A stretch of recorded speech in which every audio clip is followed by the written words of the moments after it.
Kaixo, ni Nerea Arriola naiz, Donostiarra naiz, antzerkiko irakaslea naiz momentu honetan, ditut LH batetik 6, DBH, helduak, adintarte guztietako jendearekin lan egiten dut. Asko gustatzen zaidan lan bada, oso ondo pasatzen dut, eta hortaz aparte, antzerkian eta beste gauza askotan nabil. Zer gustoko dudan? Da galdera supertzaila, baina, bastatzen dira gauza bastante normalak, irakurtzea, margotzea, marraztea, baina izaten dira epokak, batzutan bai, beste batzutan ez.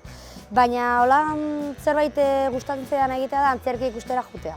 Asko gustatzen zait. Erabaki beharko banu antzerkia edo zinema jutera ikustera, aukeratuko nuke lehenago antzerkia. Nahiz eta zinema ere asko gustatzen zaidan. Baina bai, asko gustatzen zait momentuko zea hori eta beti flipatuak geratzen naiz, batez ere ezagutzen ez dudanean konpainia bat eta ikustera juten izenen eta asko gustatzen zait antzerkira jutea eta gero ez dakit, datu kurioso bat bezala, jatea, asko gustatzen zait jatea, bai, ondo, ondo, bai.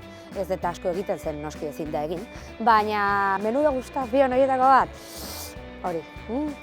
Gorpuztuko dudan pertsona edo ingo dudan papera Maitane izango da, goazeneko begirale berria, eta, espero lana ondo egitea, polita ateratzea, hori da nire helburua, baina hori zuek baloratuko duzute, beraz, goazen 10ean ikusiko dugu elkar. Aio!